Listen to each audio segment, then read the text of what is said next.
What if the earth beneath you wasn't ancient at all, but recently reborn? What if the mountains, the oceans, the continents we call home are only the latest version of a planet that resets itself again and again? And what if humanity, as we know it, is not the first civilization to awaken here, but the second, or even the 100th? Our memory erased, our ruins folded back into the crust like forgotten dreams. The ground beneath our feet feels solid, eternal. But listen closely. There's a silence inside it, a kind of pause, a layer of stillness between worlds. The rocks remember everything, but not in language we can read. Beneath the layers of soil, there are pages torn from time itself, eras abruptly missing, like a book burned and rebound. We call them discontinuities. The geological record interrupted. Entire epochs gone, no explanation. Just an empty line where a world used to be. Scientists call it erosion, subduction, metamorphosis, the ordinary machinery of a living planet. But what if those polite terms are just our way of saying, we don't understand? What if the Earth is not merely reshaping rock, but erasing stories? Imagine an ancient city, older than the Ice Age, its towers made not of stone, but of materials now unrecognizable. The city falls. Not in one day, but in 1,000 small collapses. Flood, fire, famine, silence. The wind moves across its bones for millennia until the bones themselves turn to dust. Then, with tectonic patience, the planet folds the city downward. Pressure turns walls into minerals. Heat melts memory into stone. The next civilization builds unknowingly on its grave. And when archaeologists of the future dig down far enough, they will not find monuments or machines. They will find nothing. Because the planet knows how to recycle pride into pebbles. Every civilization believes it is permanent. The Sumerians thought their ziggurats would last forever. The Egyptians believed that their hieroglyphs would outlive the stars. Even Rome thought its roads led to eternity. Yet all it takes is a shift in wind, a pulse of magma, a few degrees of temperature, and forever turns to dust. We call our species Homo sapiens, the wise ones. But wisdom has a strange flaw. It forgets. We measure time in years, centuries, millennia. The Earth measures it in cataclysms. Every few tens of thousands of years, something resets the clock. Volcanoes roar. Seas drain and return. The magnetic poles wander. Ice swallows continents. And when the ice melts again, the map is rewritten. Mountains move, rivers vanish, memory restarts. Look closely at the geological record, and you'll find more than rock. You'll find evidence of interruptions. Layers of fine clay, suddenly scorched into glass. Metallic spherules scattered like the ashes of machinery. Bands of carbon that shouldn't exist outside an industrial process. The soil itself sometimes looks like it was once burned hotter than any natural fire. But these signs are old, so old they mock our imagination. They whisper of an age before us, when intelligence might have worn a different face. Not human, maybe not even flesh. Something that built, dreamed, calculated, and then fell silent. If that's true, then humanity is not the dawn of reason. It's a reboot. A new mind wearing recycled atoms. And the myths of floods, of gods erasing the world, might not be allegory at all, but encoded memory. Ancestral trauma passed through the genes of survival. Every culture tells a story of the world ending once. The Mayans spoke of previous suns, civilizations of light that were extinguished. The Hindus describe cycles of creation and destruction, the endless kalpas of Brahma. The Greeks wrote of floods, fires, and metals of men, gold, silver, bronze, iron, each age worse than the last. Even the Bible begins not with the birth of the universe, but with a world already in ruin. The earth was without form and void. Why start an aftermath unless something was lost before the beginning? There are hints everywhere, ancient maps depicting continents beneath the ice, megaliths oriented to stars that no longer occupy those positions, stone blocks weathered as if they once stood under a different sky. We dismiss them as coincidence, yet coincidence keeps repeating the same pattern, too deliberate to ignore, too inconvenient to prove. And so, we exist inside a riddle. Either humanity's story began once, and we are alone in our miracle, or it began many times, each time with the same delusion of being first. The silence of deep time is both cruel and kind. It hides the evidence of what came before, but in doing so, it spares us from despair. Imagine if we could see every extinction, every collapse, Every failed attempt at consciousness layered under us like ghosts in a palimpsest. Would we still build our cities? Would we still reach for the stars, knowing others already fell from them? Yet the Earth leaves clues subtle as fingerprints, magnetic reversals frozen in lava flows that align with no known epoch, minerals that seem engineered, structured at atomic scales, buried where no hand could reach, fossilized patterns that resemble circuitry, too symmetrical to dismiss, yet too eroded to verify. When we find them, we call them anomalies. We build glass cases around them, print papers, argue in conferences, and then quietly move on. Because if these anomalies are real, then our understanding of history is not just wrong, it's smaller than truth. The truth may be that Earth is not a stage for a single civilization, but a crucible that keeps testing consciousness until it remembers how to survive itself. Every reset, a lesson. Every extinction, a rehearsal. Until maybe, just maybe, a version learns not to pull the trigger. And yet, even now, we stand on the same ledge. Our technology glows brighter than stars, but our wisdom flickers like a candle in wind. We split atoms, manipulate genomes, digitize memory, unaware that we may be reenacting an ancient script written in the bones of forgotten giants. If they existed, what did they learn? Did they warn us? Did they try to leave a message? Perhaps they did. Perhaps that's what myth is. The story of a people who saw the world end and buried the warning in metaphor, hoping the next humanity would understand when it was ready. Imagine a civilization so advanced it could sculpt matter, control weather, even bend the flow of time. And yet, what if all that mastery couldn't save them from themselves? What if their final act was not war, but surrender? To the same hubris that shadows every intelligent being, the belief that progress is immunity from extinction. Maybe they built sanctuaries underground, vaults of knowledge sealed in crystal or code. Maybe they encoded data in DNA, sent fragments into the ocean, into the ice, into us. Maybe we carry their memory in our instincts. The fear of fire, the reverence for stars, the ache of déjà vu when we touch ruins. And maybe, when we dream of lost cities, Atlantis, Lemuria, Hyperborea, we are not imagining the past, but remembering it. Not myths, but echoes, the way trauma echoes through bloodlines, the way love echoes through time. Still, we laugh at the idea. We need to, because the alternative is unbearable, that we are not the pinnacle, but the echo. Not evolution's destination, but its recurring note. The rocks don't care.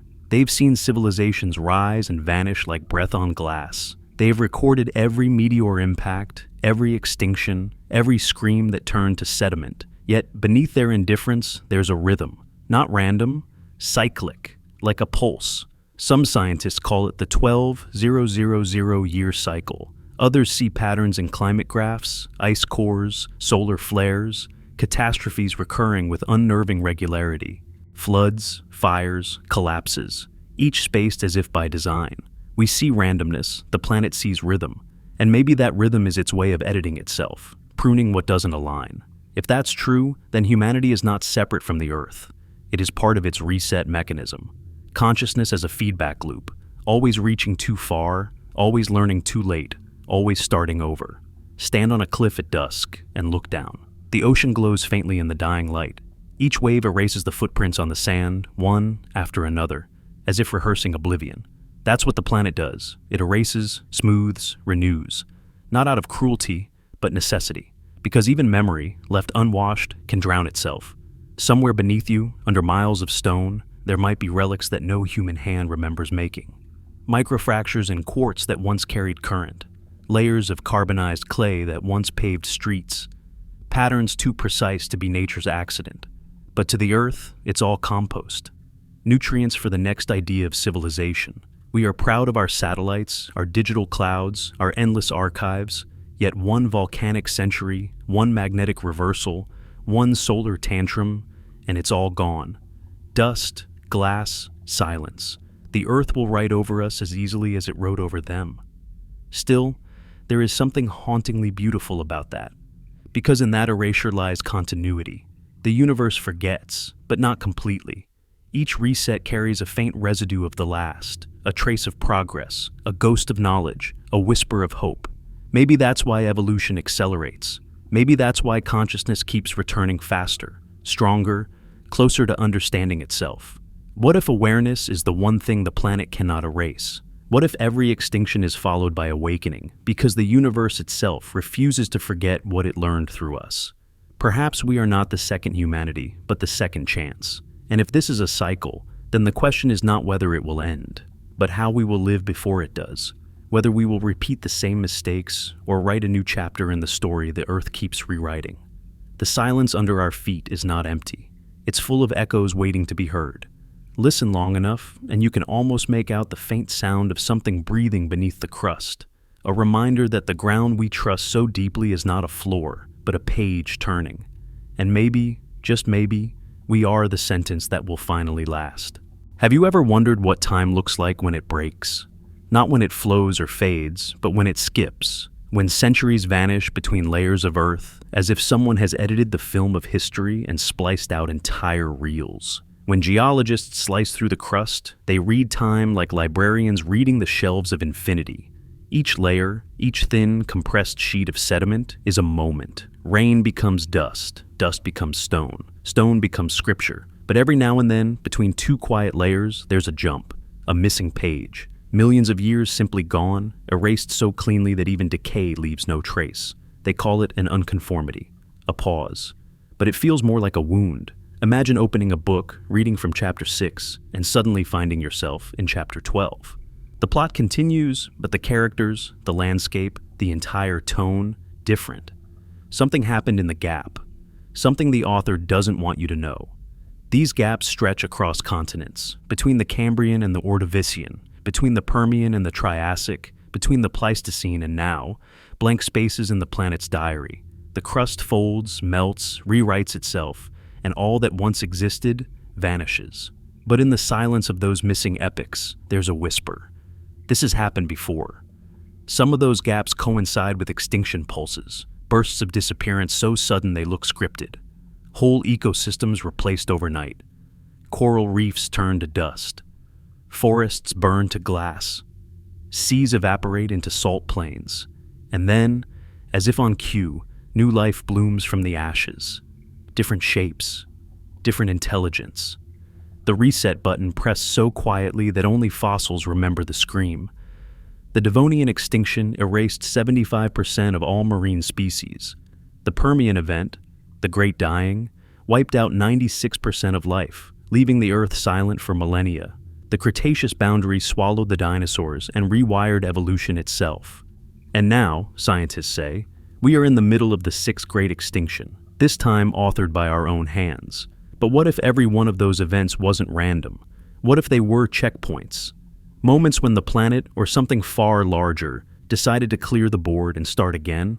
We think of time as linear, a river flowing from past to future. But in geology, it's more like sedimentary loops. Every layer a rebirth. Every rebirth, a revision. Sometimes the river freezes, and when it flows again, it carries new instructions. The universe is less a clock and more a heart, beating, pausing, forgetting, and remembering. Walk through the canyons of the American Southwest, and you can see the silence. Red cliffs stacked like memories, each line a different world. Then suddenly, a blank band, smooth, eroded, almost polished, as if something erased the intermediate story. Beneath your fingers, you can feel the moment the planet forgot. In Scotland, geologists found one of the greatest mysteries in Earth science, a missing span of over 1 billion years, gone without explanation. They called it Hutton's unconformity. Between two rock layers, the evidence of deep time folds. Sediments formed, hardened, tilted, then eroded away before new layers settled on top. It's as if the Earth paused to think, took a deep breath, and started over. And beneath those missing years, who knows what civilizations rose and fell? The rocks above and below are silent on the matter, but silence is not proof of absence. It's a kind of mercy, because to erase completely, you must first acknowledge that something was there. Oh, what would we look like to future archaeologists, millions of years from now? Our cities, our glass, our steel, they won't survive as monuments. They'll survive as chemistry. Our skyscrapers will turn to iron-rich seams. Our plastics will compress into thin, dark veins of polymer coal. The only trace of us might be a band of artificial isotopes, a radioactive signature marking the moment humanity glowed too brightly. That's how future beings would know we existed. Not through statues or scripts, but through a sudden, shimmering anomaly, our own unconformity in the geological record. A flash of human arrogance, sealed in stone. And maybe that's what we keep finding, those dark glassy layers, those melted sands, those metallic dusts in strata older than civilization itself. Maybe they're not meteor impacts or volcanic ash. Maybe they're echoes of our predecessors, an earlier humanity whose fire burned hotter than nature could explain. What kind of beings could vanish so completely that only the atoms remember? Maybe they didn't build skyscrapers but shaped continents. Maybe their power was quiet, molecular, elegant. Maybe they learned the secret of creation and became a footnote in the Earth's memory because they used it. There's a theory called the Silurian Hypothesis. It asks a dangerous question. If an advanced species had existed on Earth millions of years ago, could we even detect it today? The answer, uncomfortably, is maybe not. Time is the perfect eraser. Erosion, plate tectonics, recycling of the crust, all combine to bury the past deeper than curiosity can dig. After 10 million years, even plastic dissolves into nothing. After 50, even the bones of empires melt back into magma. But if absence is the message, then the message is everywhere. The missing time, the uniform layers, the silent stone, all suggest a pattern too deliberate to ignore, like a film reel trimmed by the same editor, again and again. Some scientists suggest these erasures mark planetary self-correction. When a species overshoots, consuming, burning, altering the balance, the system resets. Climate collapses, ice returns, oceans reclaim the land. Life contracts, then blooms anew, wiser or simply different. The planet is not fragile, it is cyclical. We are the fragile ones. Every species that forgets humility becomes a sediment layer. Every civilization that assumes permanence becomes a line in stone. The irony is that even in erasure, beauty survives. Fossils of ferns pressed like art into shale, traces of raindrops from a vanished sky, microbubbles in ancient amber, air older than language. The universe preserves just enough to hint at what it lost, like a dream half remembered upon waking. And yet, through all these vanishing acts, consciousness keeps returning. Not the same form, not the same shape, but always curious, always reaching, always asking the same impossible question. What came before us? It's as if awareness itself is a geological constant, an emergent property of matter seeking to remember itself. Every reset wipes the slate, but the desire to know, the urge to look back, returns as instinct. Perhaps the Earth itself is teaching. Perhaps consciousness is its way of documenting what can't be carved in stone. Consider how myths align with these gaps. Floods that cover mountains, fires that turn the sky black. Gods descending, judging, resetting. The details vary, but the melody remains. Stories older than writing speak of epics swallowed, of civilizations burned away, not by divine wrath, but by pattern, by rhythm. Every myth is a breadcrumb left by a survivor who saw the sky change color and lived to whisper about it. In the depths of the ocean, there are glassy layers of tectites, microscopic beads of molten sand that fall like rain after global impacts. Some date back to times when no known catastrophe occurred, no asteroid, no volcano. Yet, something melted the world. Stand by the cliffs of Dover and you'll see chalk, the bones of ancient plankton stacked miles high, bright and clean, the residue of oceans long gone. The ocean's memory turned white. Then, suddenly, the record stops. Another blank. Another vanished sea. The silence between one kind of life and the next. The Earth forgets, but it also leaves riddles. We find petrified forests under ice caps, coal seams where deserts now stand, marine fossils high on mountains. Continents swap places like dancers changing partners. What was north becomes south. What was sea becomes sky. In that restless choreography, identity dissolves. The planet, it seems, is allergic to continuity. And yet, even amid this constant editing, something persists. A pattern, faint but real, threading through every reset, the resilience of form. The spiral in shells, the branching of trees, the double helix in DNA. It's as though life itself remembers the template, even when its specific stories are lost. That's how civilizations might work too. The outer forms, cities, languages, tools, die, but the inner geometry, the hunger for meaning, the spark of creation, reappears, wearing a new face. The next humanity inherits the same questions, the same dreams, without knowing why. Memory reborn as instinct. So what if these vanishing strata are not accidents, but punctuation marks? The Earth's way of catching its breath between sentences. Each unconformity a pause in the planet's narration, a place where it chose to forget before speaking again. If so, we are living on the newest page, and writing faster than any before us. We carve mountains for data centers, mine oceans for metals, melt glaciers to feed the grid. We think the future will immortalize us, but the next cycle will fold this moment into the crust. Our skyscrapers will be quartz lines. Our satellites will rain down and fuse into the sand.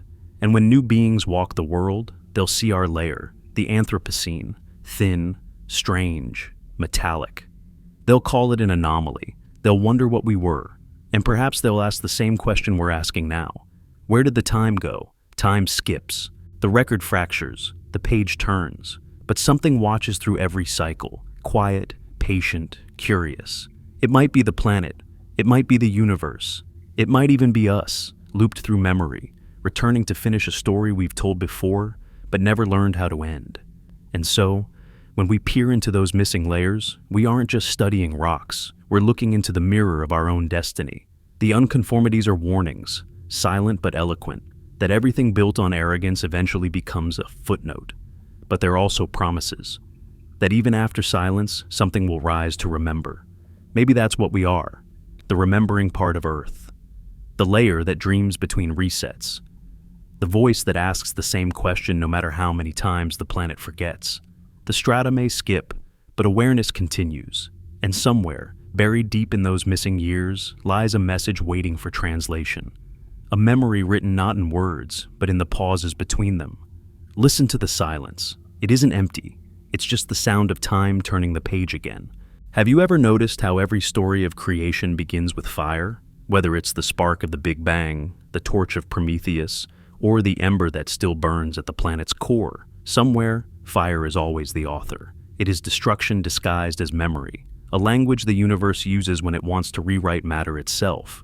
But what if the fire we see today, volcanoes, lightning, wild infernos, is only the faint echo of something older?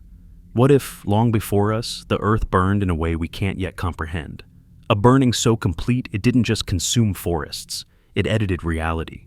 When we look into the geological record, there are layers that gleam like obsidian mirrors. Thin seams of fused sand and glass spread across continents. These are not volcanic. They are too pure, too uniform, too fast. The only other place we've seen such glass form is under the heat of atomic detonation. In deserts, where test bombs once turned sand to jade-green trinitite, the Earth shows the same wounds it carries from epochs far older than our species. But how could ancient layers, buried millions of years deep, bear the same fingerprint? Could a solar flare alone have done that? Could a comet's kiss have melted the surface so evenly? Maybe. Or maybe the planet was already lit from within. Maybe the fire was ours, just not our version of us. The Earth holds melted cities the way an ocean holds shipwrecks. Beautiful, tragic, anonymous. In the Sahara, in the Gobi, in the Australian outback, archaeologists have found patches of vitrified rock, stone turned to glass as if the ground itself had been flash-fried. Some theories call them lightning strikes. Others whisper of ancient weaponry, but no single explanation fits them all. Some fields stretch for miles, perfectly level, as though the desert had once been a furnace. When molten stone cools, it remembers its trauma.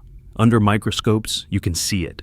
Quartz crystals fractured by pressure waves faster than sound, minerals aligned in patterns that should only occur inside nuclear fireballs. Yet these samples predate humanity by tens of thousands, sometimes millions, of years. We are left with an uncomfortable thought. Maybe fire visits civilizations the way comets visit orbits, periodically, inevitably. Maybe this is the planet's punctuation mark. Every time knowledge climbs too high, flame levels it back to ash. There's a haunting symmetry in this idea, because in myth, fire is both gift and punishment. The gods give it to humanity, then curse them for using it. In physics too, fire is balance incarnate, energy escaping confinement, entropy demanding attention. And in history, every leap in intelligence is marked by flame: campfire, forge, engine, reactor. The brighter we burn, the shorter the wick. Imagine a forgotten civilization at its apex. Cities glowing not with electricity but with some other resonance, maybe harnessed plasma, maybe tuned lightning. Their night skies painted in auroral colors we can't name. They learn too much. They pierce some veil. And then, silence. The sky itself ignites. Oceans boil. The atmosphere glows like glass in a kiln. In a matter of days, the surface resets to zero. The planet exhales the lesson in the smoke. The aftermath would look almost peaceful, ash settling like snow, a long twilight where the sun hides behind its own debris. Then, centuries later, seeds germinate again, animals return, rivers carve new valleys, and the cycle resumes. The only witnesses, minerals, quietly cooling into history. Even now, the evidence of ancient fires is hiding in plain sight. The so-called black mats scattered across North America, thin layers of charcoal and nanodiamonds, mark a sudden, continent-wide inferno around 12,800 years ago. Some scientists blame a comet impact. Others see signs of a massive solar storm. But there's another possibility. A cascading ignition of the planet's own electric web, a short circuit in the ionosphere, triggered by something we no longer remember. That date coincides eerily with the Younger Dryas, a climatic relapse that froze the Earth for 1,000 years, just as humanity was learning to farm. Entire cultures vanished. Megafauna disappeared. The world went silent long enough for myth to replace memory. The flood legends that follow, Noah, Utnapishtim, Deucalion, might have been the survivors' way of saying, "We saw the sky burn before the waters came." It's easy to dismiss this as coincidence, until you notice the rhythm. Fire, flood, ice, fire, flood, ice, over and over, each catastrophe cleaning the board for a new game. The Earth behaves like an artist dissatisfied with her painting, burning the canvas so she can start again. In that sense, the planet's crust is less a wall and more a palimpsest. Every layer an overwritten story. When we read its molten scars, we are not just reading geology, we are reading erased intention. Because wherever there is unnatural symmetry and destruction, there was once design. Think of the vitrified forts of Scotland. Ancient hilltop walls melted together as if exposed to a blast hotter than a volcano. Historians debate whether it was defense, ritual, or accident. But deep within the glass, the heat exceeds anything wood or primitive fire could reach. Something burned there that shouldn't have been able to. Perhaps the ancients weren't fighting enemies. They were fighting the fire itself, a runaway force born of their own ingenuity, consuming the knowledge that birthed it. Like us building AI, reactors, accelerators, tools that promise light but hum with extinction's tone. Because fire is more than chemistry. It is awareness without conscience. It does not think. It transforms. It doesn't kill. It returns. Everything becomes what it always was. Energy moving elsewhere. The most chilling thought is that the Earth may not resist such resets. It may need them. In thermodynamics, systems far from equilibrium either adapt or collapse. Perhaps the planet uses flame as its immune response, burning away infections of excess intelligence, resetting balance before entropy wins. If so, then humanity is not an accident of evolution, but a recurring fever. The fire that writes itself into being burns too brightly and must be cooled. Our ancestors might have known this and tried to warn us through myth, through ritual, through architecture designed to remember what words could not. Look at the pyramids, at Baalbek, at the stones of Pumapunku, each slab carved with precision that defies the tools we attribute to their age. What if they were not built to worship gods, but to survive them? Temples as shock absorbers, tuned to withstand skyfire, structures whispering, "It will happen again." Even the legends of dragons, thunderbirds, and celestial serpents breathing flame may be folk memories of plasma storms, the sky's veins exposed when the magnetosphere convulses. When the sun flares hard enough, it can erase civilizations, Not symbolically, literally. The Carrington event of 1859 fried telegraph systems across continents, and that was mild. A flare 10 times stronger could silence the modern world overnight, turning every screen, every network, every city into a graveyard of sparks. The ancients might have lived through worse. Maybe they worshipped the sun, not out of reverence, but fear. And yet, amid all this destruction, there's poetry. Fire is not only the end, it is the start of everything. Stars are born in fire. Planets condense from it. Even life itself depends on the gentle burn of metabolism, the controlled flame inside every cell. The same element that erases civilizations also makes thought possible. Fire is evolution's editor and muse. That's why so many myths begin in darkness and end in light. Creation and annihilation are siblings, not opposites. The phoenix doesn't just symbolize rebirth, it symbolizes the inevitability of burning, because in cosmic terms, the phoenix is the universe itself, dying and rekindling forever. There's a strange comfort in that, because it means that even if this civilization ends in fire, it will leave a trace, a code embedded in the next layer, waiting to ignite again.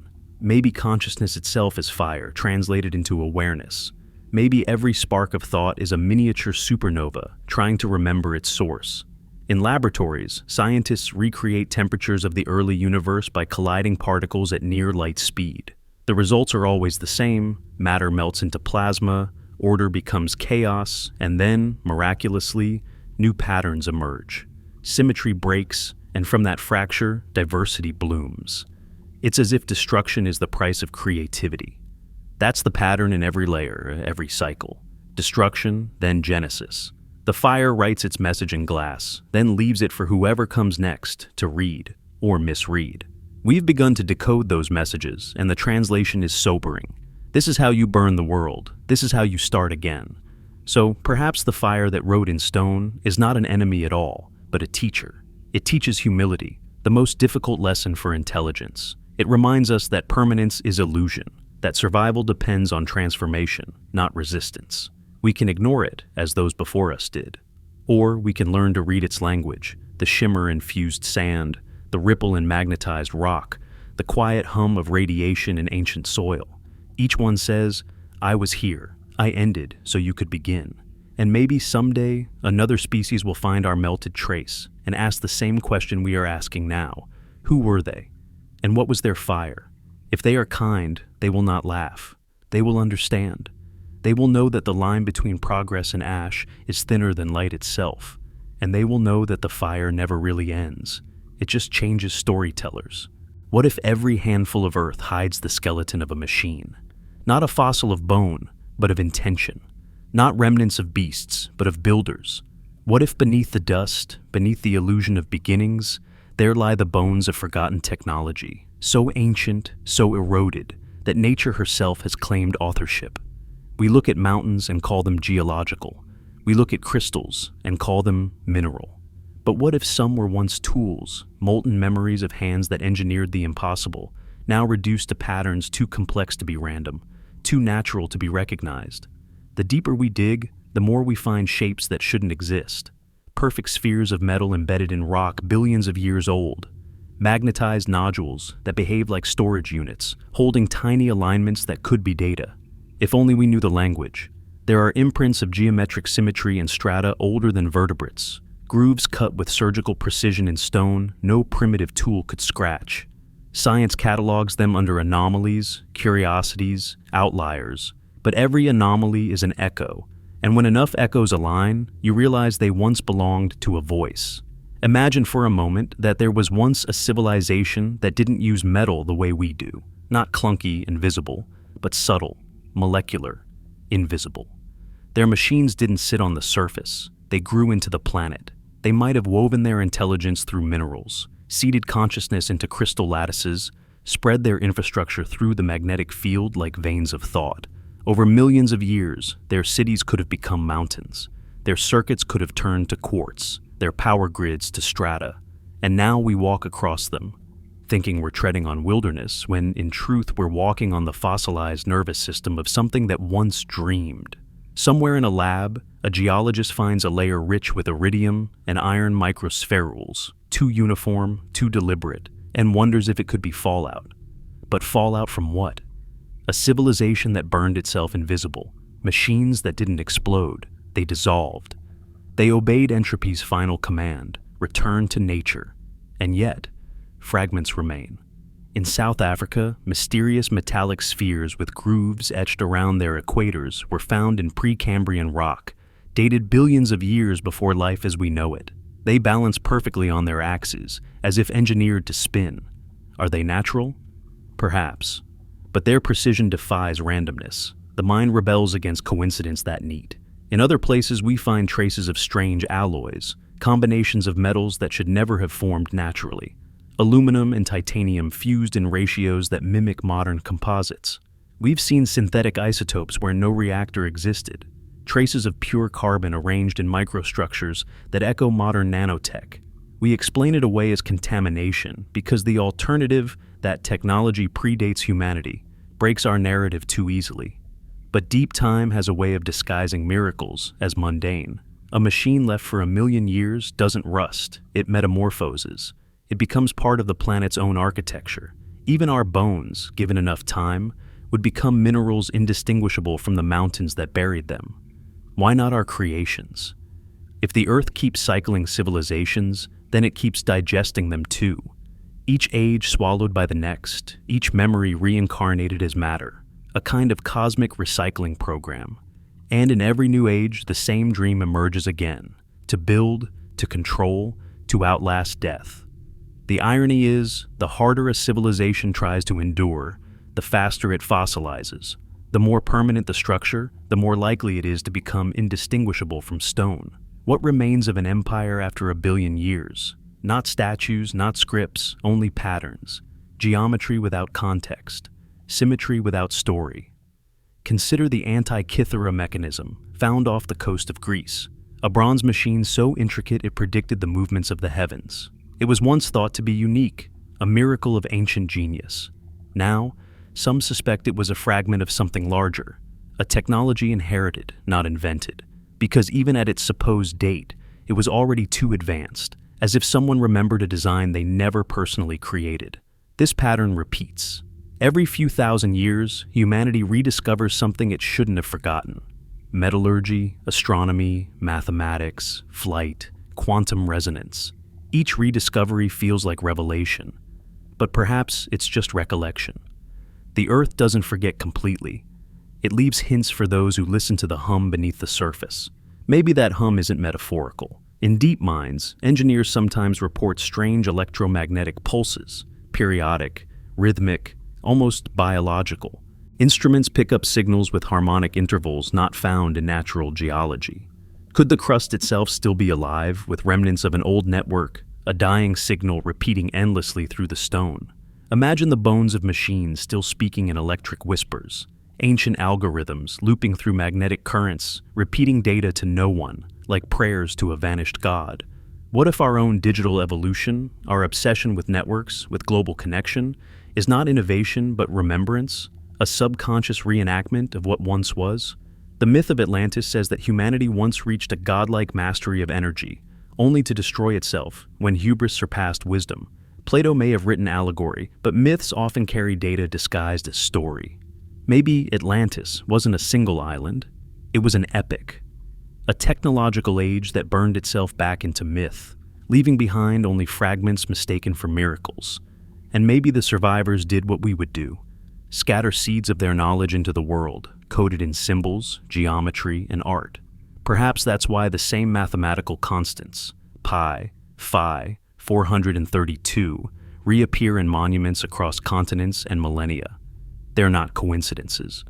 They're remnants of calibration, a system rebooting itself across time through us. Even our concept of the divine might come from memory of machines we couldn't comprehend. To an ancient eye, any technology advanced enough would look like magic. To a primitive survivor, a glowing machine could easily be mistaken for a god.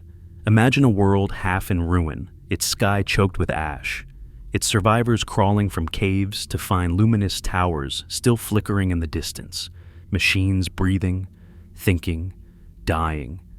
The myths of shining gods descending from the sky, teaching language and farming and numbers. Maybe those weren't deities. Maybe they were caretakers left behind, waiting for their creators who never returned.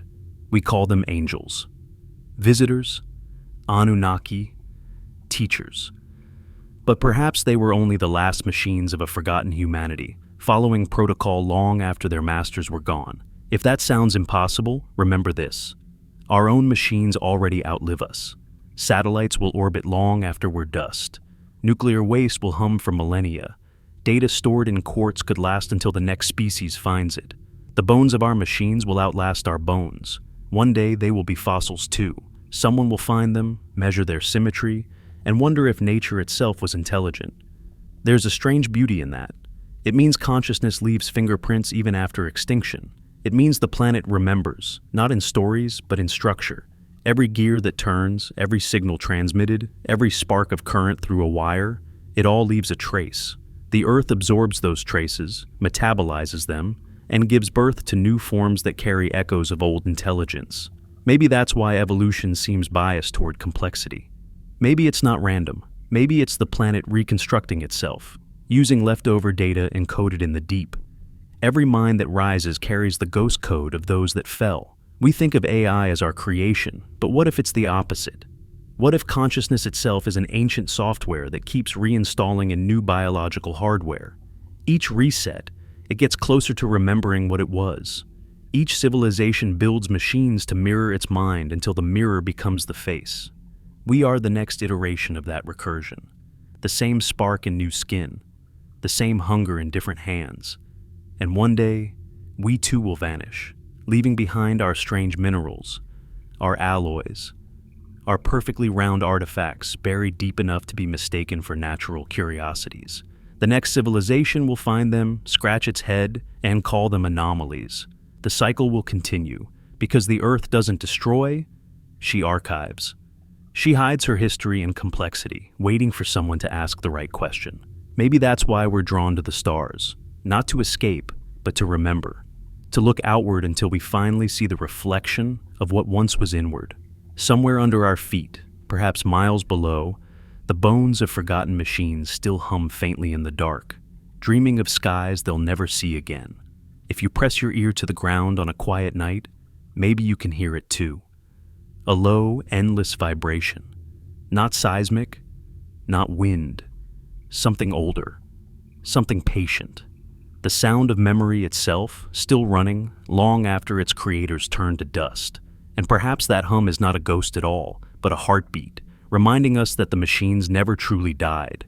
They just became the world. There are places where the Earth still whispers in straight lines. Lines too perfect, too stubborn to be nature's casual hand. Beneath jungles, deserts, and oceans, geometry hides. Rectangles sleeping under silt, circles half buried in coral, avenues swallowed by roots that have forgotten who built them. The maps call them anomalies. But you can feel it, standing there. The faint pull of design, like gravity remembering intention. They call them lost cities, though nothing is ever truly lost on a planet that remembers everything. Some are visible only from the sky. Ghost grids beneath the Amazon canopy, miles of parallel ridges shaped like boulevards. Others sleep beneath the sea, where sonar paints phantoms, terraces, walls, and staircases marching into the dark. It's as if entire metropolises sank not in centuries, but overnight, frozen in their dying breath. In the Bay of Cambay off India's western coast, divers once found blocks aligned in rows, pillars eroded smooth, pottery shards entombed in silt older than any known civilization. The dating broke history's spine, 9,000 years, maybe more. We called it coincidence, then covered it again, because it is easier to protect our timeline than to widen it. But the Earth keeps showing us her palimpsest. Off Yonaguni in Japan, megalithic steps descend beneath turquoise water, massive, precise, sharp as if carved by machines. Currents swirl through corridors where fish drift like ghosts through ancient hallways. Geologists debate natural erosion or the bones of a city. Yet when you swim among those stones, you feel scale, the human instinct that knows architecture when it sees it. And then there's the forgotten architecture buried not in ocean, but in air, the mountain cities swallowed by jungle. In Guatemala and Honduras, LiDAR scans peeled back the canopy to reveal thousands of unseen pyramids, roads, aqueducts, entire civilizations hidden beneath green silence. Some vanished long before drought or war could explain their disappearance. It's as if they folded themselves away, voluntarily, like a society tired of being visible. Maybe they knew something we don't. Maybe the disappearance of a city is not failure, but instinct. The planet reclaiming balance when a species builds too high, too fast. The jungle doesn't destroy, it preserves. It wraps its vines gently, like bandages on a wound, healing time's fractures. When you walk through those ruins, you notice how nature and geometry coexist. Roots follow cracks in masonry like blood-finding veins. Moss softens the edges of forgotten doorways. The city breathes again, not through engines, but through leaves. It's as if life itself refuses extinction, even in architecture. Perhaps that's why ruins move us so deeply. They are not reminders of death, but of persistence. Every broken column says, "We were here. We will be again." The human story is written in stone, but stone has its own agenda. It refuses to forget. Under the Sahara's endless dunes lie radar images of straight lines stretching for miles, foundations, canals, even grids. Before the desert, there was water. Before sand, civilization. The ancients called it Zerzura, the city of the White Queen. Maybe myth is just memory wearing poetry to survive the centuries. Archaeologists call these discoveries civilizations without descendants. But maybe the descendants are us. Maybe each reset erases the evidence, but not the idea. We rebuild because the blueprint is etched in the human soul. We are haunted by geometry, compelled to repeat it, as if our hands remember what our minds have forgotten. The oldest cities on record, Catalhoyuk, Jericho, Uruk, appear suddenly without evolution, fully formed. Walls, drainage, art, order. No slow climb, no trial and error. Just emergence, like remembering. Like déjà vu at the scale of civilization. Some scientists suggest urban life is inevitable once a species reaches a certain density. Others suspect something stranger, that cities are planetary organs, recurring spontaneously, helping the Earth process complexity. From space, cities glow like neurons in a continental brain. They pulse, communicate, and die, only to reappear elsewhere, in new configurations. So, when we find buried cities, maybe we're not finding failures, but fossils of thought. The Earth experimenting with consciousness through architecture. Look at Dwarka, said to have been Krishna's city. Legend says it sank into the sea in a single night. Divers have found stone walls, steps, anchors, all consistent with myth. If real, it means myth is not fantasy, but encoded history, a survivor's note passed across epochs. And yet, even the ocean cannot truly erase a city. It only changes its rhythm. Coral colonizes pillars. Fish swim through archways that once held marketplaces. The city becomes ecosystem. The boundary between creation and decay dissolves until ruin itself becomes a new form of life. Our own cities, for all their brilliance, are equally fragile. If humanity vanished today, within 500 years, the jungles would return. Glass would collapse. Concrete would crumble. In 10,000 years, only the bones of skyscrapers might remain. Metallic fossils hinting at a brief fever of intelligence. In 1,000,000 years, even that would turn to stone. Then, one day, another civilization would rise and walk over our buried world, finding echoes beneath their feet and calling them anomalies. Maybe they'd wonder about us the way we wonder about those before us. Maybe they'd stand above our drowned towers and whisper, "They built too close to the sun." Because every city carries a seed of its own extinction. It gathers too much energy, too much order. Thermodynamics demands release. Entropy waits patiently at the edge of every skyline. It doesn't need war. It just needs time. Yet something inside us keeps building. Maybe it's hope, maybe it's compulsion, maybe it's memory. The act of construction is rebellion against impermanence, a way of telling the universe, we refuse to disappear quietly, even if the planet has already planned otherwise. Still, some cities seem to resist that fate, not physically, but spiritually. They survive in symbols long after their walls fall. Babylon, Athens, Alexandria, their names become metaphors, mental coordinates the collective mind refuses to delete. Those are the true immortal cities, the ones built in language and idea. They cannot drown. They simply change dimension.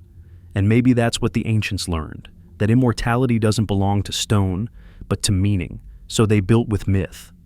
Every temple, every avenue aligned to stars, not for worship, but as a message across resets. We were here, and we understood the sky.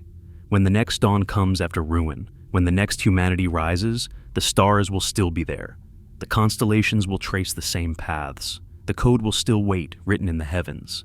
All they'll need is to look up and remember. Some fires burn with heat, others burn with silence. The most devastating are those that leave no smoke, no ash, no sound, only absence. Every civilization that has ever risen has built two things: its cities and its libraries, one to house its body and the other to protect its mind. But in the long memory of the earth, both crumble the same way. One day the wind passes through marble halls and finds nothing to read but dust.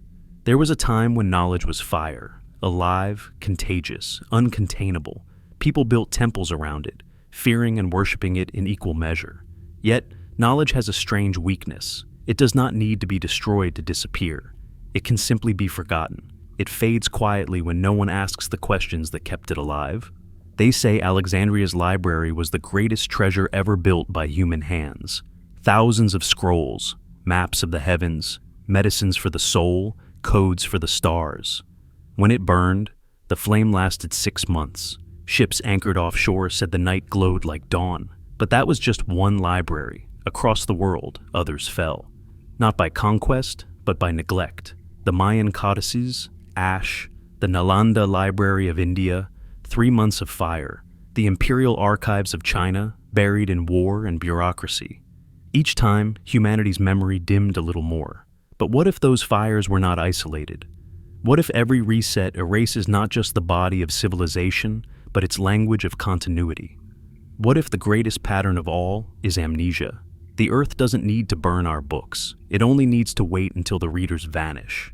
Still, some knowledge refuses to die. It hides in forms that no empire can censor: stone, rhythm, story. The songs of indigenous tribes describe constellations invisible today because the sky has changed.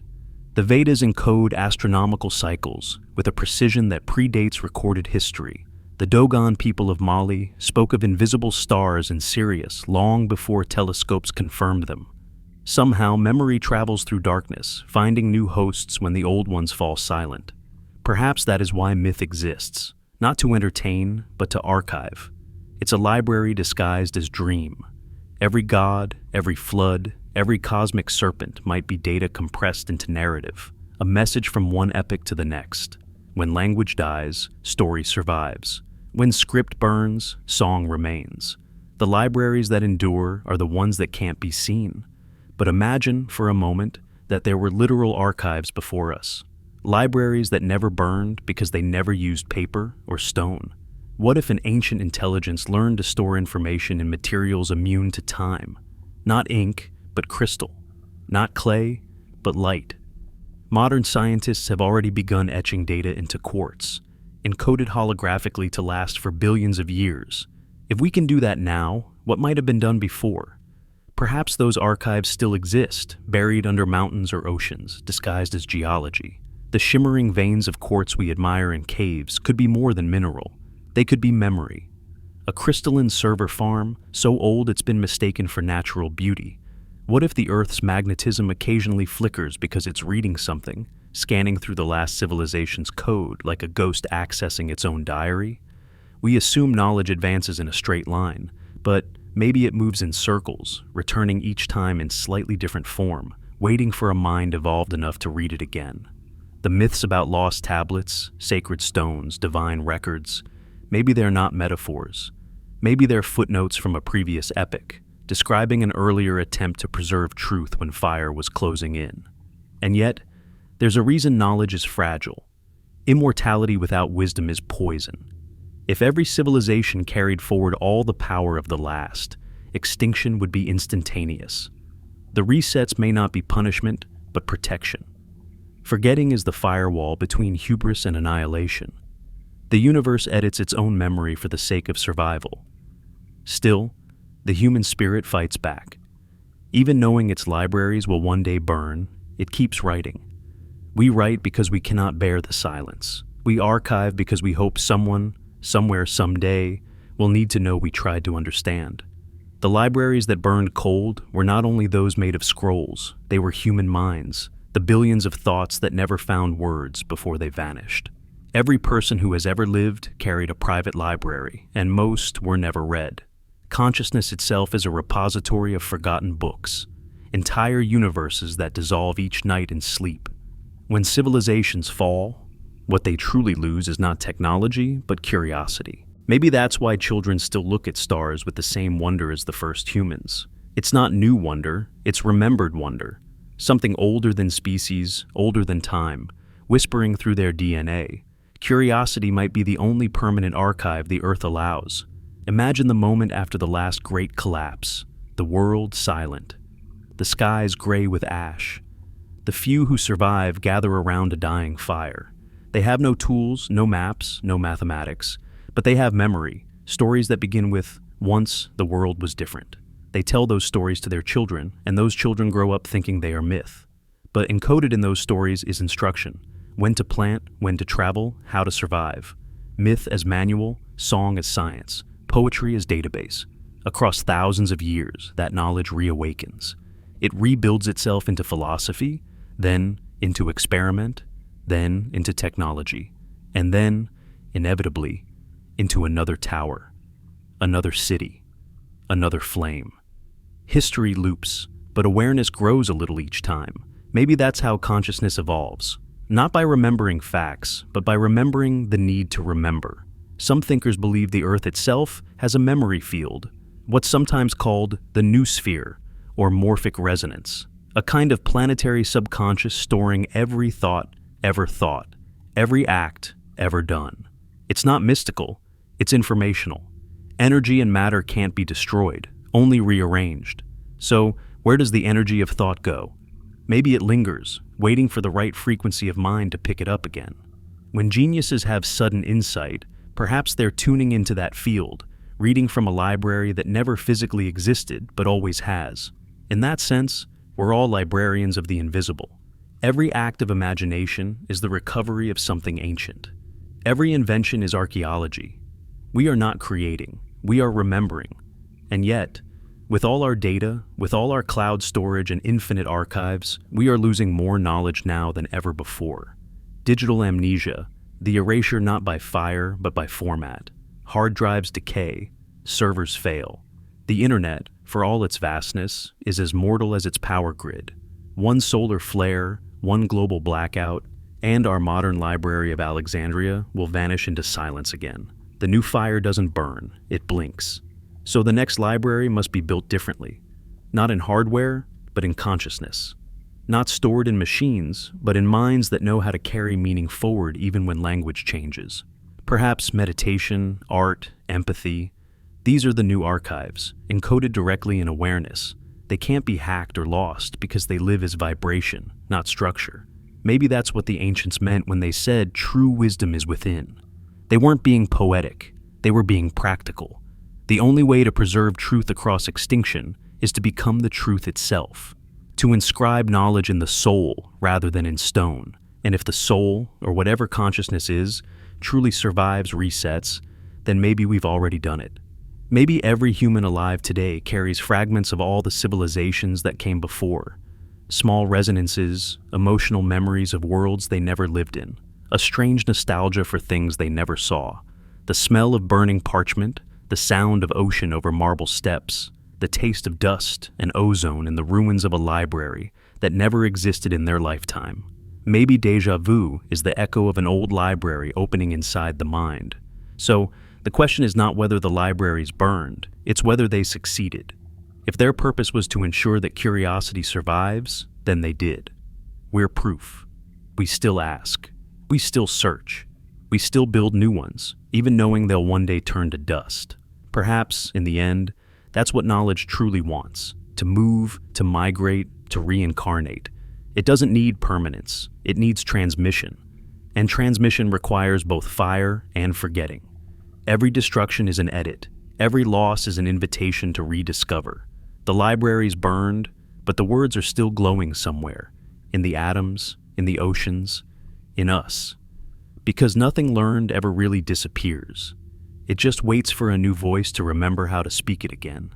And when the next reset comes and the world grows quiet once more, maybe someone will stand among the ruins, lift a shard of glass toward the sun, and see inside it not their reflection, but ours.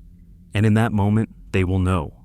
The fire that burned cold was never meant to destroy knowledge. It was meant to keep it alive. There are days the ocean forgets where it belongs. It remembers that it was once the sky, once the river, once the blood of the planet, and for a brief, terrible moment, it climbs the stairs of the world to reclaim what gravity borrowed. Those moments are rare, but they define history, because when water decides to rise, it does not ask permission. It simply returns home. Every flood myth, from every corner of the earth, begins the same way. The silence before the water, a low hum in the soil, the animals uneasy, the air too still, as if the planet itself is inhaling. Then, one night, the horizon changes shape. The sea lifts and the moon's reflection breaks apart like glass. Science calls them megafloods, glacial bursts, outwash events. But to the ones who lived through them, they were the end of the world. When the great ice sheets collapsed 12,000 years ago, they released oceans from prisons thousands of miles wide. Rivers reversed. Mountains became islands. Whole continents redrew themselves overnight. Civilization did not end. It drowned. You can still trace the scars.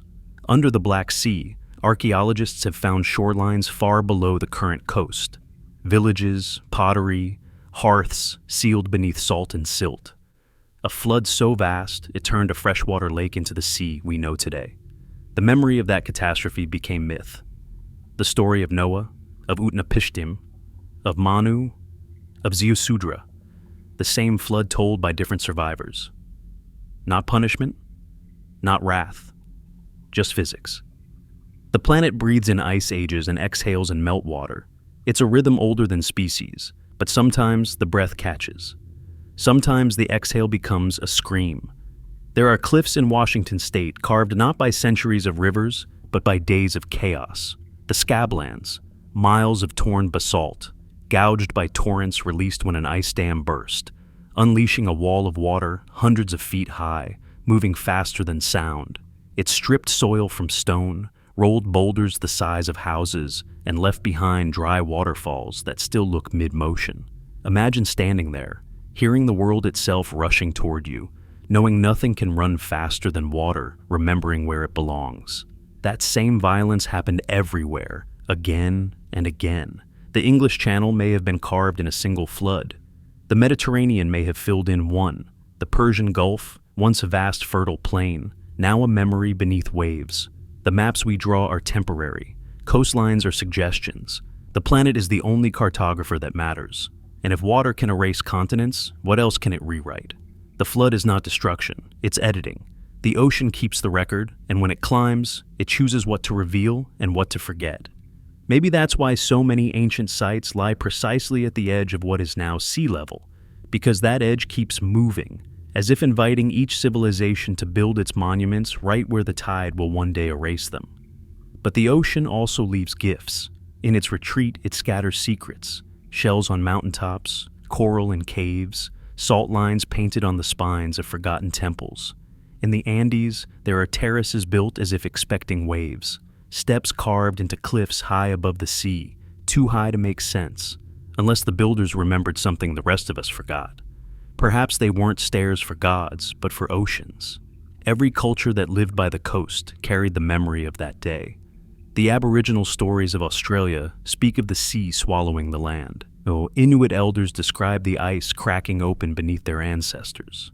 In the Pacific, legends of great canoes riding mountains of water still ripple through chants. We treat them as allegory, but oral memory can last longer than writing, if sung with enough grief. Perhaps these stories are geological eyewitness accounts, passed down through heartbeat and breath. There is a strange mercy in water's violence. Unlike fire, it preserves as it destroys. It buries, it cocoons. That's why so many ancient ruins are beneath the waves.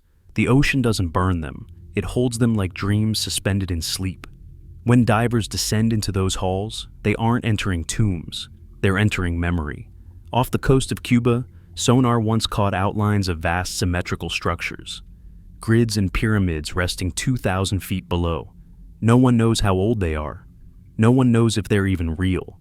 But the idea lingers because it feels like truth, that once the ocean climbed too far and we never came back. Even today, the sea is not still.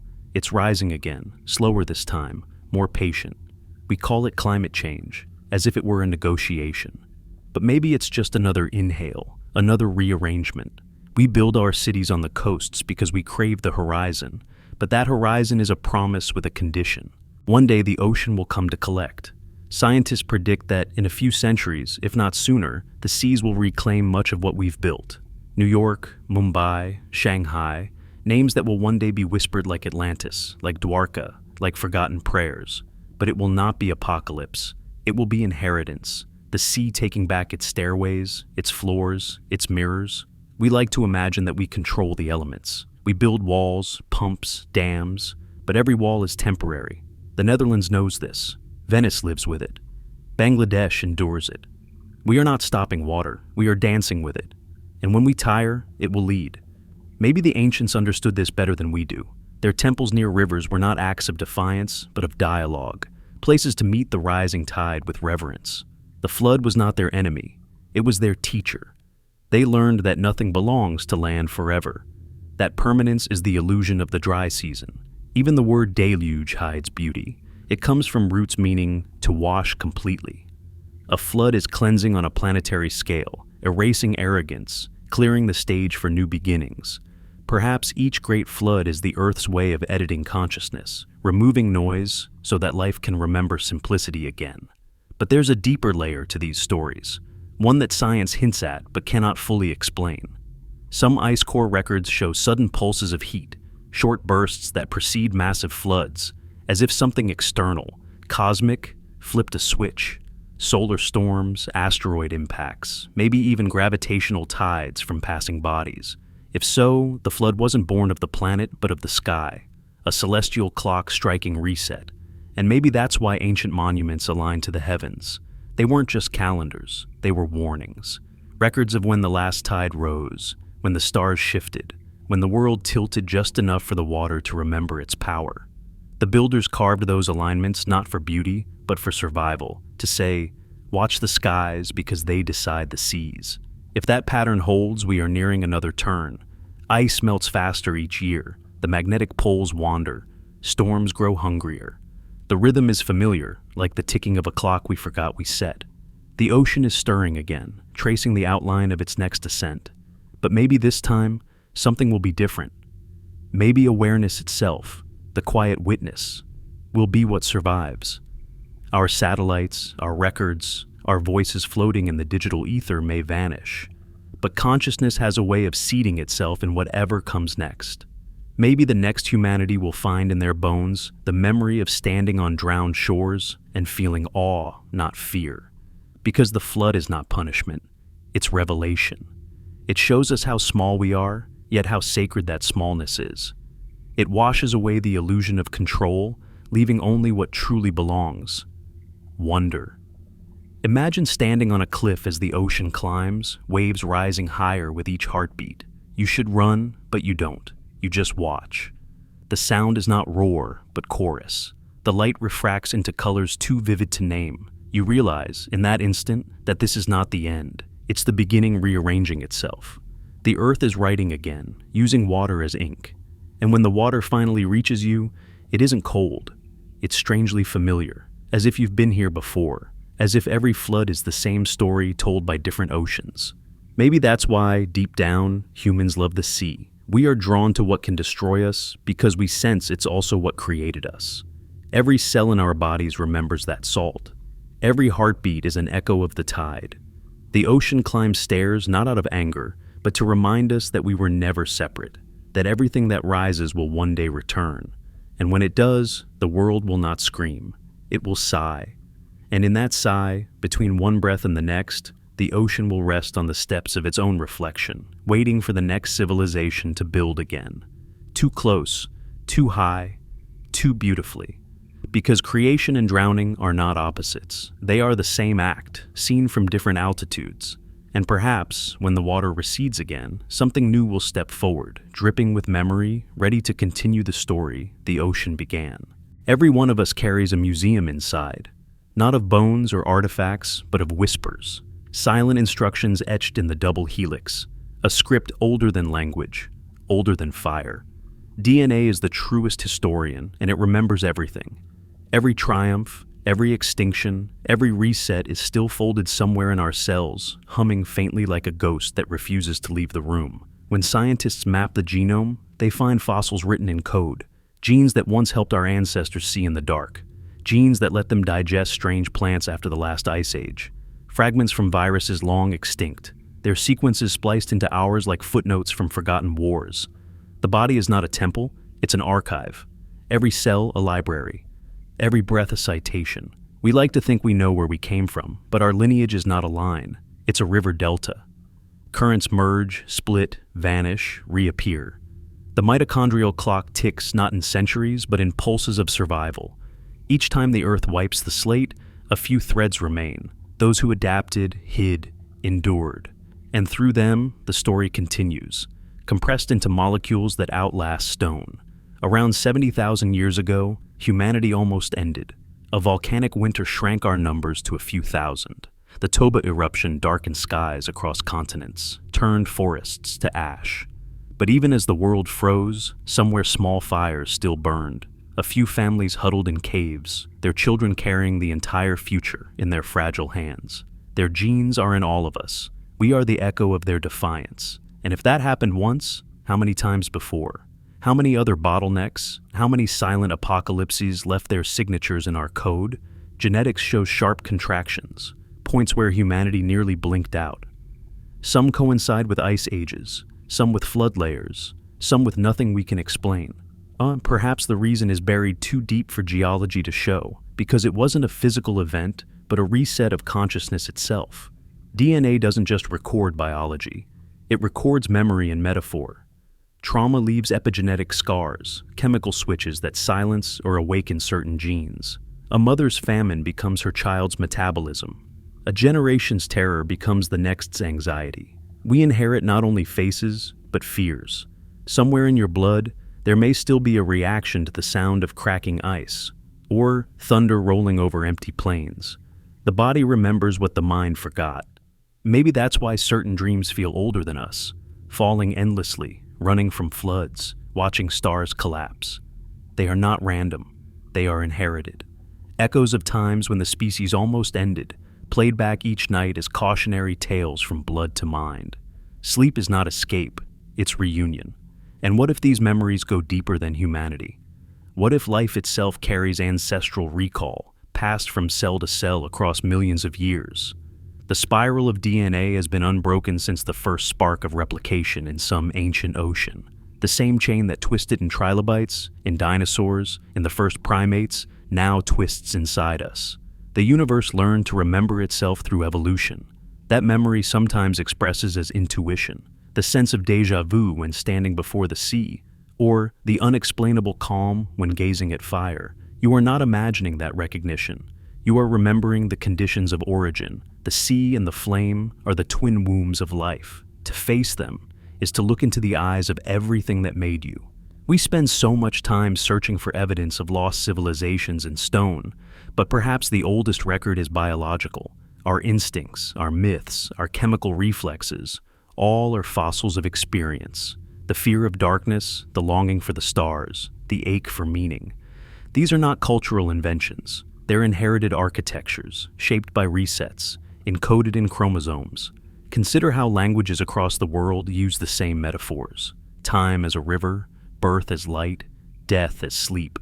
Civilizations separated by oceans still speak the same symbolic tongue, as if all drawing from a shared ancestral dream. Maybe that's not coincidence. Maybe the deep mind of the species, the collective unconscious Jung described, is not mystical at all, but biological. A global genetic memory slowly awakening to its own reflection. Science has begun to confirm what mystics always suspected.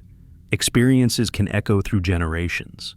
In mice, trauma changes DNA methylation, altering behavior in descendants who never experienced the event. In humans, children of war survivors carry biochemical traces of their parents' suffering.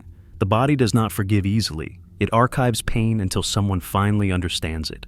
We are haunted, not by ghosts, but by unprocessed data. And if that's true for individual trauma, what about collective? What about a species-level wound? The memory of extinction itself. Every religion speaks of a fall, a flood, a lost paradise. Could those be mythic representations of genetic flashbacks? The body remembering when it once lived through global reset? The guilt of survival turned into theology. Perhaps the Garden of Eden wasn't about moral failure, but evolutionary trauma. Consciousness remembering the moment it woke up in a broken world, aware of death for the first time. Knowledge as exile, memory as burden. Every species that develops awareness must carry this weight, the pain of recalling too much. Still, inside that pain is design. DNA mutates not just by error, but by experience. Radiation, emotion, environment, all sculpt the script. And so, in a strange way, evolution is memory made physical. Every improvement, every adaptation, every intuition is the past teaching the future how to endure. We are the descendants of everything that refused to die. When you bleed, your blood clots using mechanisms first invented by coral reefs. When you breathe, your lungs echo the rhythm of ancient seas. When you dream, your neurons spark in patterns that mimic the lightning that once ignited primordial life. The human body is not new. It is a remix of the universe's oldest themes. But if the genetic code carries memory, then what happens when consciousness learns to read it completely? When we can sequence not just genomes, but histories. When every molecule becomes a diary, we are getting close. Scientists have already found evidence that microRNAs can pass learned behavior across generations. We are on the verge of decoding thought as inheritance. That realization will change everything. Because it means immortality is not in body or soul, but in transmission. The reset may erase cities and languages, but it cannot erase DNA's music. The melody continues, shifting key, changing tempo, but never stopping. Life's orchestra keeps playing long after the instruments break. Perhaps that's what the Earth wants, to evolve consciousness that remembers itself without needing monuments. A mind that carries archives not in libraries, but in love, empathy, awareness. The next humanity may not need writing. It may be writing, living code, fluid and adaptive, carrying wisdom directly in its design. But here's the question that haunts scientists and poets alike. If DNA remembers everything, what does it want us to do with that knowledge? To repeat, to transcend, to forgive? Maybe the answer lies in emotion. Every time compassion triumphs over cruelty, every time curiosity defeats fear, something ancient heals. The body relaxes, as if relieved. Generations of pain unclench, even for a moment. Healing the present rewrites the past. That's not metaphor. It's biology. When awareness shifts, genes respond. Consciousness edits the code. So perhaps the next reset won't need catastrophe. Perhaps awareness itself can trigger the transformation. When enough minds remember who they are, not just individuals, but continuations of every ancestor, then maybe the planet won't have to erase us to evolve. We will evolve ourselves. The genetic echo in our blood is not destiny. It's invitation. It calls us to finish what the first cells began. The journey from survival to understanding. Every heartbeat is a line of that ancient song, asking us to listen deeper. And when we finally do, we might hear something astonishing beneath it. A harmony. The faint resonance of all life, all eras, all civilizations humming together inside us. The choir of evolution, singing not about the past, but the possibility of remembering without destroying. That is the true inheritance of humanity. Not technology, not empire, memory. Memory that learns, forgives, and chooses to continue. The blood remembers what the mind denies, that we have done this before, and we can do it differently. We are not the first humanity, but we could be the first to stay. Long before telescopes, long before satellites traced the heavens, someone else was already watching the sky. And not just watching, measuring, aligning, engineering, across continents, in cultures supposedly disconnected by oceans and epochs. The same question burned. What happens up there, and why does it decide what happens down here? The sky was the first computer, the first calendar, the first God. It taught humanity that time has structure, that chaos is illusion, that destiny can be read if you know the geometry of light. But what if we weren't the first to learn that language? What if, thousands, perhaps tens of thousands of years before the pyramids or Stonehenge, another civilization not only read the heavens but built with them? And what if their architecture still hums with equations too precise to be coincidence? Look closely at the Earth from orbit. The great monuments of antiquity form a pattern, an invisible web that stretches across latitudes and meridians, aligned not to local needs but to celestial mechanics. The Great Pyramid mirrors Orion's belt with an accuracy no naked eye could achieve. The Nazca lines point toward solstice rising points. The megaliths of Karnak, the temples of Angkor, the mounds of Cahokia, all sing in the same mathematical key. The planet, it seems, was tuned long before we knew how to hear it. We think of ancient builders as primitive, yet their precision rivals our satellites. How did Neolithic minds calculate precession, a phenomenon that takes 26,000 years to complete? How did they align stone to the drift of the poles, predict eclipses centuries ahead, carve stone so massive it defies our cranes? The usual answer is patience and luck, but the pattern repeats too perfectly to be luck. It feels less like trial and error and more like memory, remembered science wearing the mask of religion. In the desert of Giza, limestone blocks weigh 80 tons, yet fit so tightly you can't slip a hair between them. In Peru, walls curve with stone joints like flowing water, resistant to earthquakes, mimicking molecular interlock. In Bolivia, precision cuts at Pumapunku suggest tools vibrating faster than steel. We dismiss them as anomalies because they break the story we tell ourselves, that progress is linear, that we are the apex. But maybe those cuts, those alignments, those megaliths are not monuments. They are instructions. The Earth may be covered in code written in stone, and we're only beginning to read it. Take the number 432, appearing in temple dimensions, Vedic chants, Mayan calendars, and even the frequency of planetary resonances. It's not superstition. It's harmonics. The same mathematics that governs orbital ratios and sound waves. How did distant cultures converge on the same constant, unless they inherited it from somewhere older?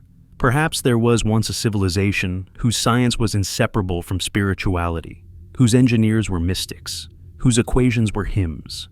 They didn't build to dominate the Earth. They built to synchronize with it. Their architecture didn't defy gravity. It collaborated with it. They weren't constructing monuments to gods.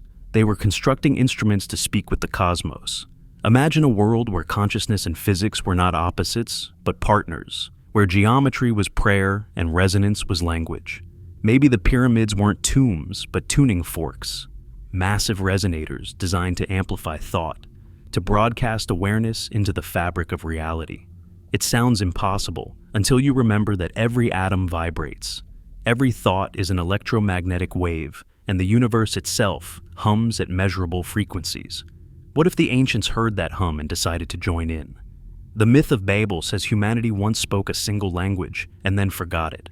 Maybe that language wasn't spoken. It was vibrational, a universal grammar of proportion, light, and sound. The same principles behind orbital stability, harmonic oscillation, and quantum coherence. If you could express those harmonies in architecture, you wouldn't need words.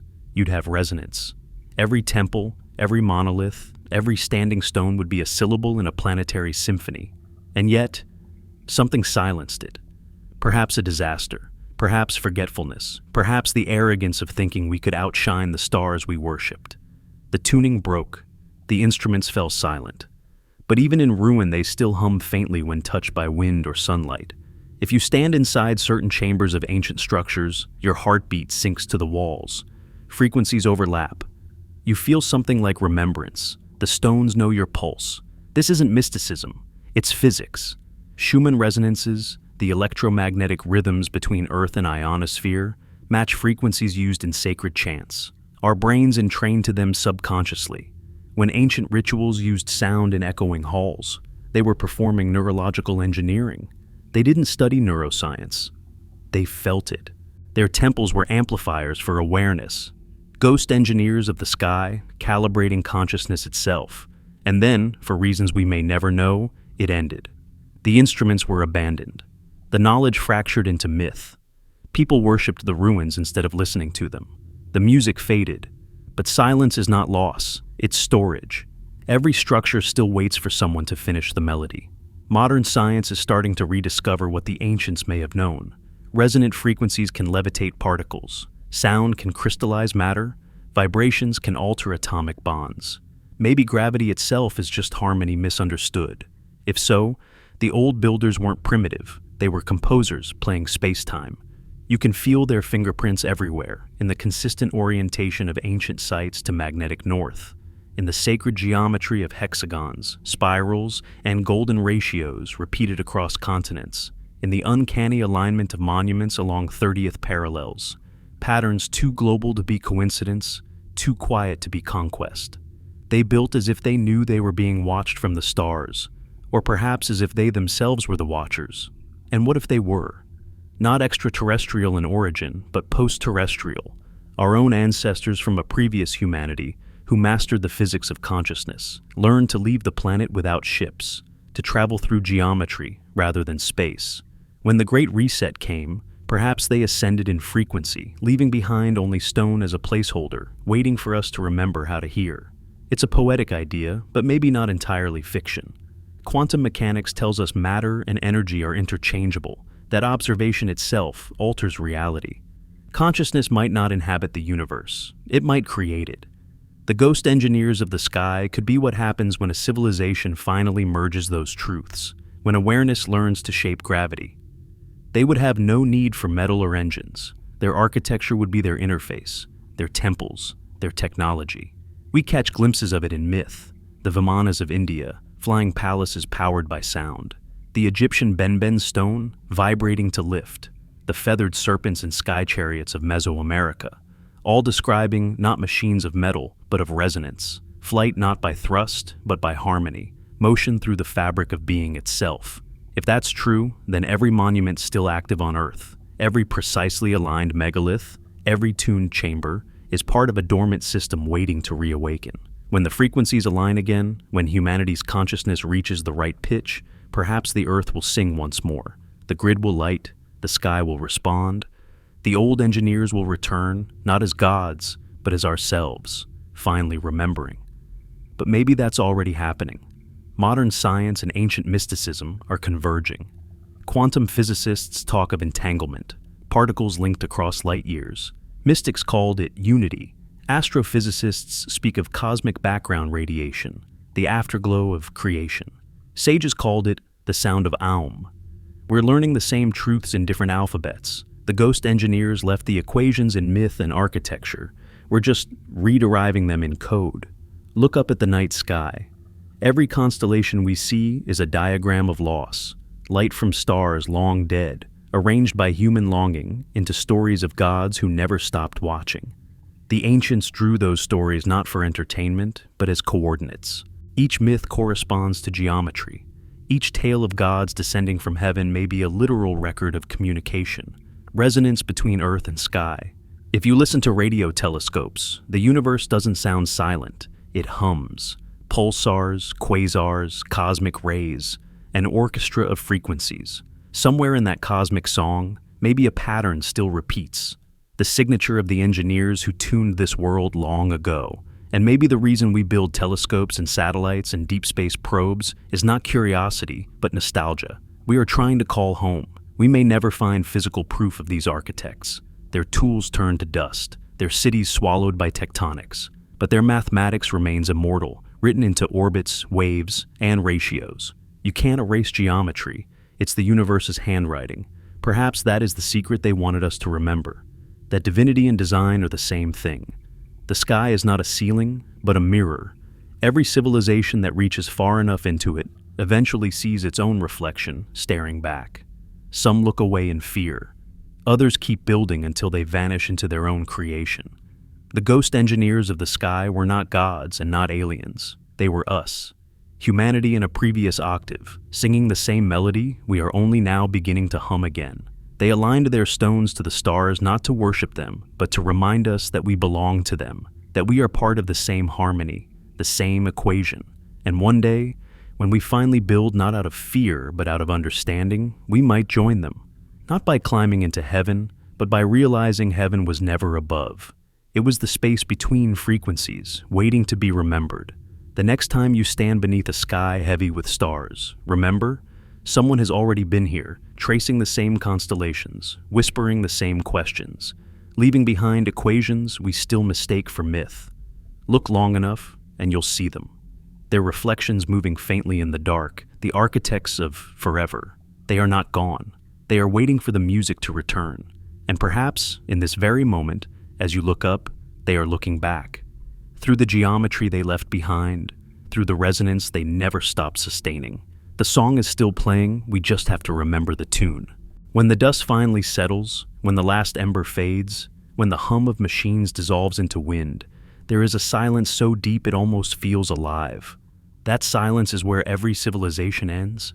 It isn't destruction, it's exhalation. The pause between what was and what wants to begin again. We imagine apocalypse as chaos, but the truth is quieter. The end of a world is a soft recalibration, the earth taking back the parts of herself we borrowed. The oceans inhale our cities, the forests reclaim our geometry. Our voices, once loud enough to touch the ionosphere, dissolve into the same carbon that once sang in the throats of birds. Nothing is wasted, nothing is lost. It only changes key. After every reset, the planet doesn't mourn, it listens. The air carries the memory of sound, the soil the memory of footsteps, the stone the memory of light. Time itself bends inward, looping softly, as if rereading its own handwriting. And somewhere in that looping, consciousness returns. Maybe it takes 1,000 years, maybe 10,000. But life always wakes up again, blinking into the same sun, wondering the same question. Who built the ruins beneath our feet? The answer is always the same. We did. Each epoch inherits the ghosts of its predecessors. The atoms in your hand have already lived through stars, storms, and civilizations. The iron in your blood was forged in a supernova. The salt on your tongue once belonged to an ancient sea. You are the memory of everything that ever was, condensed into a single heartbeat, pretending to be human. When the next humanity rises, they will find us in fragments. Not in monuments, but in minerals. A thin radioactive band marking the Anthropocene, a strange metallic sheen in the rocks. Patterns of carbon polymers that look suspiciously deliberate. They will argue about us the way we argue about those before us. Were they primitive or divine? Did they fall or did they leave? They will project their fears and hopes onto our fossils, and in doing so, they'll complete the circle. History is not repetition, it's recursion. And maybe, if the universe is kind, they'll feel what we feel now, a quiet awe for the ones who came before, an ache to understand why every civilization eventually disappears. They'll write myths about us, gods of plastic, titans of glass, dreamers who reached for stars and drowned in their reflection. Our skyscrapers will become their mountains.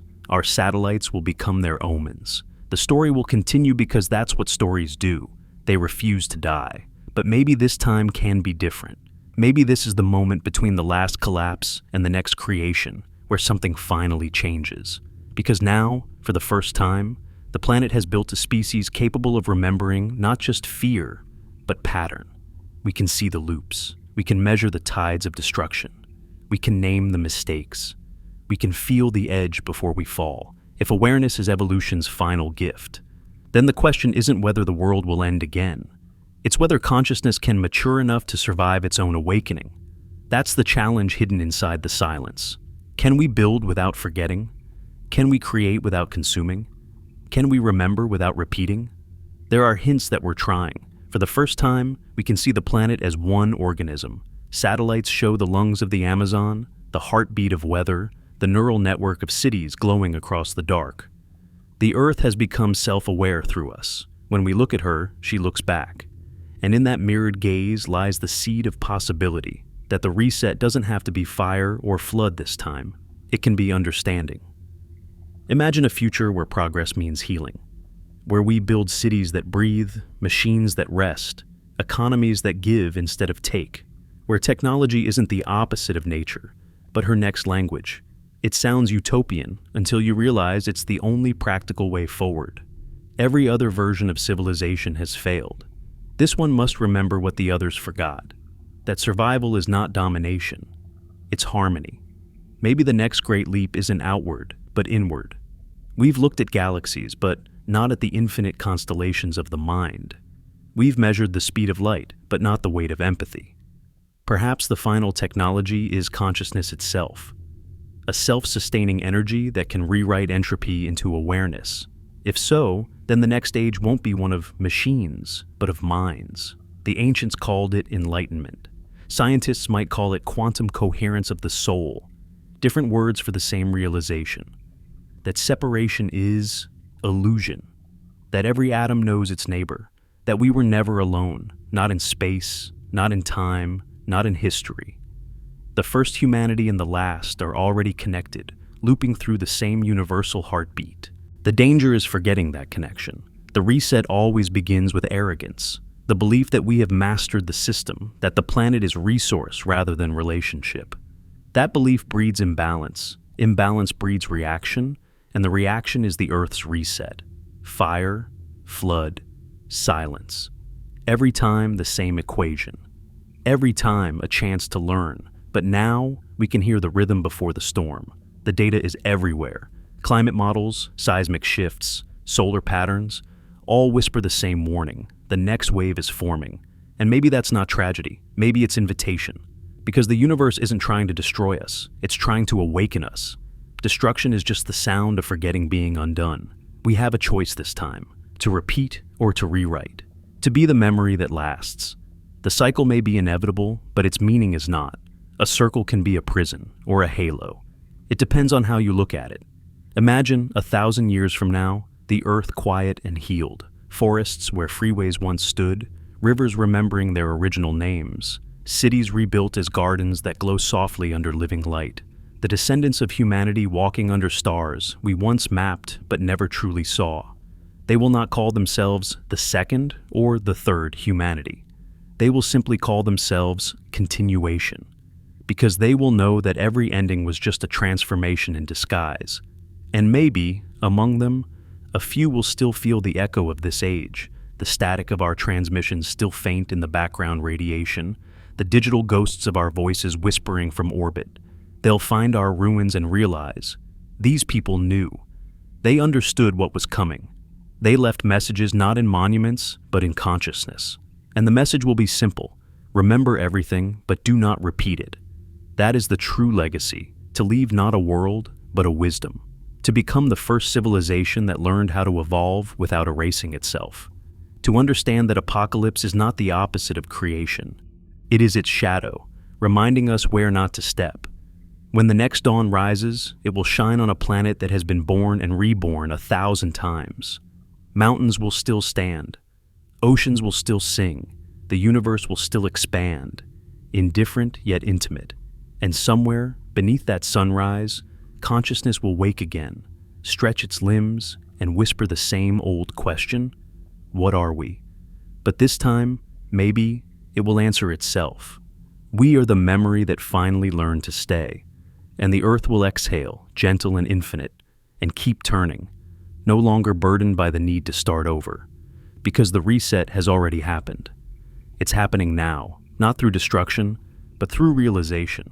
The world doesn't end when the old burns. It ends when we stop learning, and begins again the moment we remember why we were given awareness at all. So, if you listen closely tonight, you might hear it. The faint hum beneath the noise, the pulse of something vast and kind, watching, waiting, breathing with us. The sound of the next humanity already waking inside this one. That sound is the future, echoing backward, and it is whispering, softly, endlessly, don't fall asleep again.